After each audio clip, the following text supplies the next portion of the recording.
Please introduce yourself, state your name and DOC number for the record. My name is Joseph Robert Glenn IV, 467334. Mr. Glenn, my name is Brendan Kelsey, along with me is Mr. Anthony Marabella. Mr. Pete Freeman will be your panel. Have a parole interview, ask you some questions. You can respond at the end. You can make a statement. We'll take a vote. You understand the process? Yes, sir. All right. And you have guests here. You have your attorney here who will speak at the appropriate time. Ms. Burial Van Horn. You have Jesse Johnson, Inez Johnson, Jessica Johnson, Lucian Glenn, Jennifer Hightower, Rochelle Hightower, Jennifer Glenn, Terry Davis, Leontine Glenn, John Hightower, Linda Glenn's, Glenn, Crystal Glenn Luna, Kevin Glenn, and Jessica Glenn. Okay. Yes, sir. We'll speak at the appropriate time. We have 3 people will be allowed to speak, and of course, I'm the attorney. So, Okay. Joseph Glenn, DOC number 467334. You're a first class offender. Parole eligibility date not 5/17/2023. Good time 8/25/2085. Full term 6/25/2101. 99-year sentence. Second degree murder. Or your commutation of sentence by Governor Edwards on 5/17/2023. Does that sound correct? Yes, sir. The answer, Mr. Marabella, please. Good morning, Mr. Glenn. How are you? Can you hear me okay? Yes, sir. Look in and out. Okay. Yeah, No, we're doing yes, a I can bit be in fine. and out now. I'm not sure exactly what's going on with our system. Mr. Glenn, how old are you, sir? I am 47. How long have you been in prison on these charges? 21 years. Tell me a little bit about who you were back when this all happened back in 2001. Tell me a little bit about your educational background. How far did you go in school? I had graduated from high school. I went to a year and a half at UL, and I started working. Decided to go to the military. I'm sorry. Go ahead. Where were you working? You say you started working. Where did you work? I worked at General Mills. I worked at Brown and Root. I also worked for Walmart a couple of years. And did you say you went into the military? Yes, sir. What branch of the military did you go in? I was in the Navy for a little while. Yes, sir. How long were you in the? I was in the Navy for 2 years. And how did you get out? How was your discharge? Honorably discharged. Now tell me what happened on November the 24th of 2001. The day that the earth stood still for me. I lost my child from an irresponsible mistake I did. I accidentally knocked my child over in a car seat. She fell face forward onto the marble floor, and I panicked. I was frozen, and it's a moment in my life I'll never forget. It is something. I tried to revive my child, and she wasn't responding. I shook her to revive her, and it was nothing. I called the paramedics. It felt like a time forever for them to get there, those seconds. But yeah, I was watching my other 3 children that day. It's just a moment I'll never forget, really. How many children do you have altogether? I have 3 besides her. Kevin is my oldest. Veronica's my second, and she has a sister after her, which is Vanity Monet Vanette, which is her sister, Victoria Leanne Glenn, who I lost. Let me ask you this. You gave several different stories back then. Why? I was scared. I panicked, and when I was describing to them how I tried to revive my child, that's how that became different stories to them. We had many talks off camera besides what was on camera and what was written down. And out of the 16 hours I was held, only 2 hours worth of the tape was there. I'm fully responsible. I should have never had her there when I was watching my other two children. And it was fully an irresponsible mistake on me. I didn't know CPR. Let me ask you this, were you drinking that day? No, sir. I don't drink, smoke, or do any drug. Were there any other extenuating Never did. circumstances other than the fact that you dropped her out of a car seat? No, no, sir. No, sir. Let's talk a little bit about what you've done while you've been in prison for the last 21 years. Tell me, I understand that you are a ICAR specialist. Tell me what that is. Tell me what that means. Well, I teach in the form of collision repair, and ICAR is the international house of all manufacturers that come together to help the collision repair industry for all manufacturers. I'm able as a reentry mentor, and that's what I prepare from body work, paint work, mechanical, electrical, all of the fields into one to try to help the young men return back home to their families. How long have you been working with the reentry programs? Since 2010, and before that, I was with Louisiana Technical School, where I taught auto mechanics before the program was disbanded and reentry came in. How did you learn your mechanical skills? While you've been in prison, or did you have some before you came to prison? I had some before, and it was self-taught and some other. I learned it growing up in the household. So I learned being a mechanic with my hands first. Tell me about the Trauma Healing Institute. What is that? You were involved in that. Tell me what that is. It's probably the most outstanding, eye-opening class I've taken. It helped me understand my mental health, understanding trauma, how my crime impacted the victim's family, my family, even impact on my community. It even pinpointed the focal point of the manifestation of how the seed of trauma was planted on in my life early. Just the lessons alone was just an astounding study of the brain, just showing that how we don't even use potentially all of our brain that we do, but it's just a eye-opener program that's truly helped me with my mental health and going through everything that I've been through in prison. And it gave me an astounding new dynamic architecture to my critical thinking, my emotional awareness, and me going forward in life. I see that you've got just lots of vocational training while you've been there. So we've talked a little bit about that. You've talked about the Trauma Healing Institute. Tell me what other courses that you've taken that have had an impact on you. Thank you for a change. In and out dad, victim awareness, the Parole program that we was able to be a part of, that was helpful. Even Toyota do the dealership program that I've been working with, have a lot of focal point programs, along with D&I, which is diversity and inclusion, and also mindfulness training.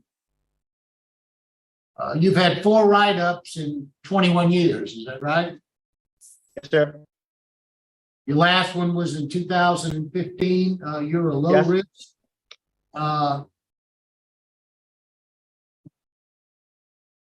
Tell me what your transition program is going to be. Where will you be living? I will be returning to my parents' residence, along with my sister and my nephews and my children. That's in Gretna? Is that in Yes, sir. Gretna? Yes, sir.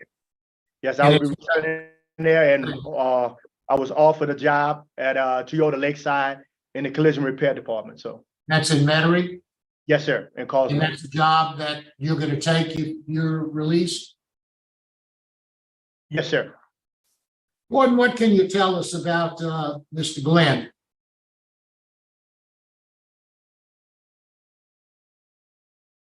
Been fairly thorough in going back over him. He is, yes, he's a Menby offender as a mentor, looking back since 2014. But going further back even here, our reentry and stuff started around 2010. But I'm looking here, and back in 2005, he was also in school, but he was also working in the capacity as a mentor. So he's been helping us out with some of these other guys for many years now. And the help that he gives out, he's teaching these guys a trade for when they get out to come back in society. Is that basically? Absolutely. He's teaching them a trade. He's also teaching them things outside of that trade by his experiences, passing on. That mentor capacity doesn't necessarily stop when they leave body and fender area of the vocational school. So he's doing good work for us. Thank you, Warden. I appreciate your comments, Mr. Chairman. That's all the questions I have. All right, now we'll hear from Mr. Joseph Glenn III.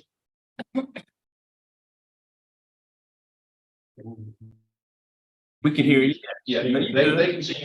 Oh, great, okay. We're good.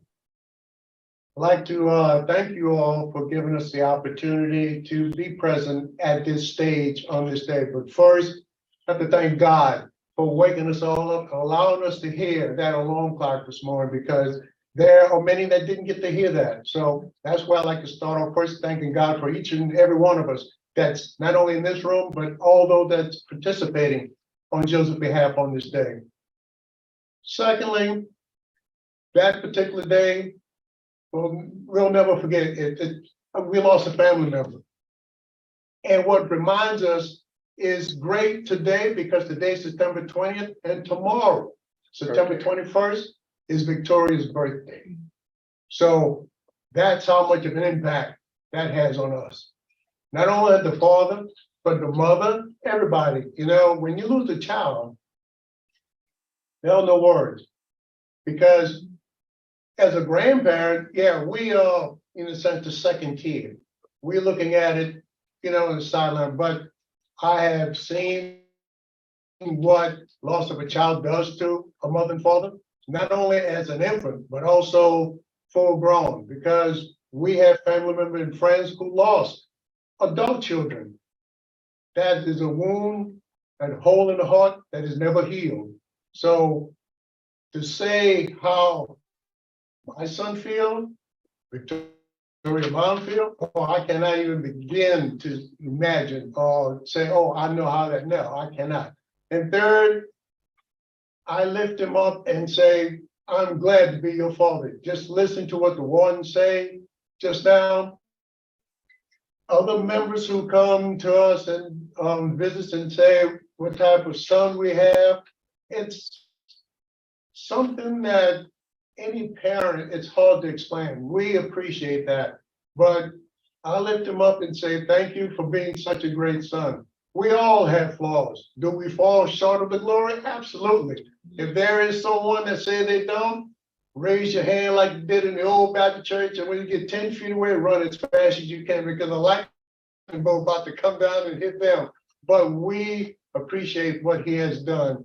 And the board and all the other members, to get to this stage, it took some time. So yes, we are very appreciative and thankful to not only people in this room, you all, but all our family and friends that have supported us over time.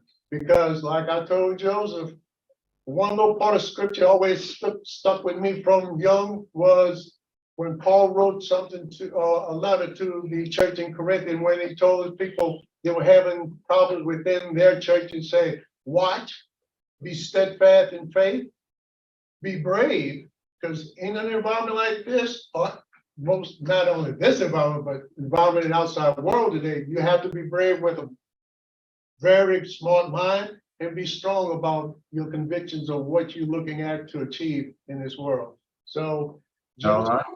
has learned a lot, and I'm proud of him. And Yes. hopefully we pray that you all feel like we do and grant him the opportunity to return to us so where we can help. We all move on to a different journey and path. Yes, sir. Thank you so much. Thank you for your comments. We'll hear from Mr. Jesse and Inez. Brief comment from you guys.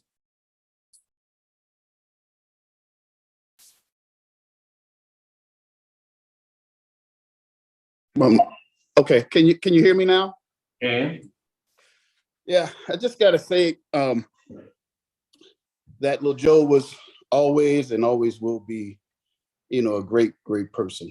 It's one thing I know, that if you have something in you, no one can take it out of you. And I've been knowing him, since he was a little kid. I'm only like 5 or 6 years older than him. So I always thought that he was more my, my companion, more somebody I could talk to. What a great person. Always been super nice, very respectful, always loved him. And I promise you, anything he needs, anything he needs me to help him with, I'm going to be there 100%. And I think that's the most important thing with family. I love my family so much. I don't think sometimes they realize how much I really love them. And anything he needs at any point in time, I'll be there for him. Inez, you got something? thank you. Okay. My name is Inez Johnson. I'm Joseph Robert Glenn IV's aunt. I've been knowing Joseph since he was a baby. Ever since I've known Joe, we've always had great conversations, very respectable, always anti-Naz. He's never known Joe to be always a minority. No, he's just been a loving kid, awesome child, beautiful person. And I miss my nephew and I love him. And I'm thanking God for this day, because if it wouldn't be for the Lord, none of us would not be sitting here today. And I love him.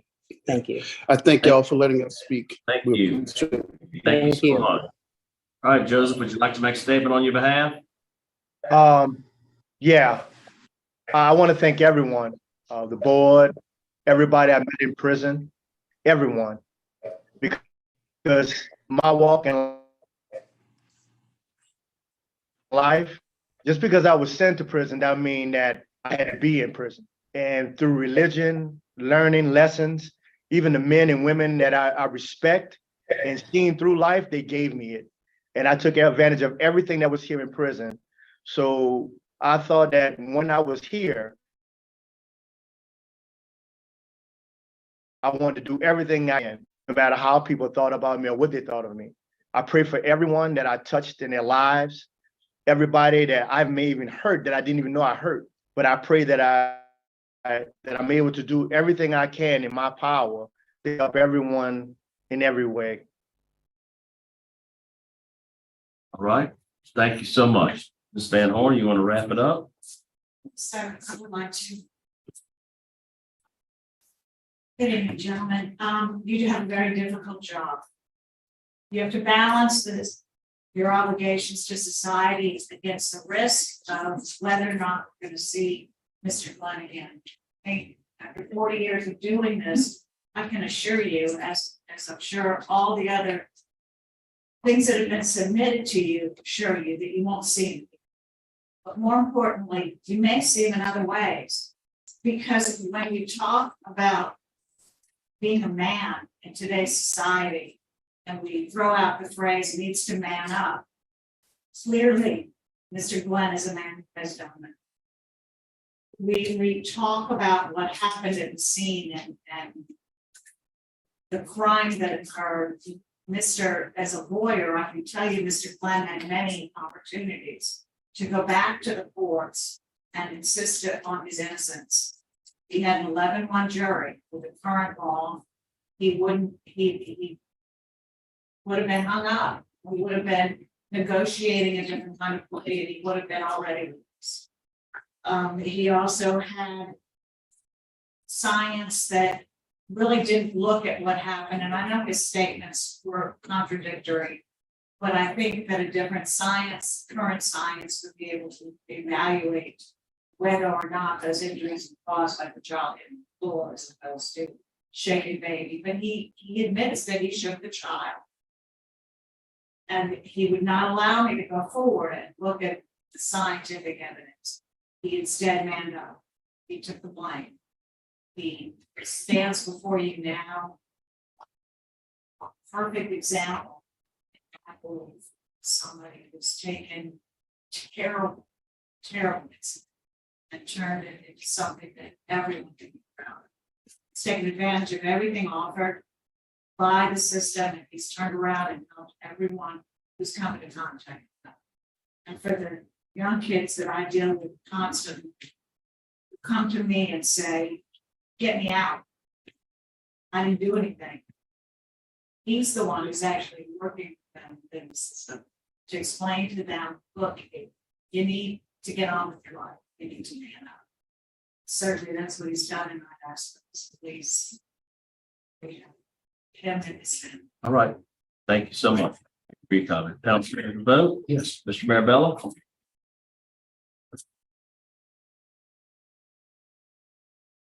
Mr. Glenn, There. I appreciate your comments today. I think you've been very honest and very straightforward with us. You know, I've been involved in the criminal justice system for 50 years. I heard what you said about what happened. And as a lawyer and a judge, I look back and say, well, you know, if that's really what happened, how could a jury have convicted you? But the lawyer side of me understands that you never know with the jury. You never know what they're going to come down on. You never know what they're going to understand. It was an 11-1 verdict that might be different today, but you've accepted responsibility for what you've done. You know, not only are you the defendant, you're a victim. It was your child that died. And, you know, this was your only offense.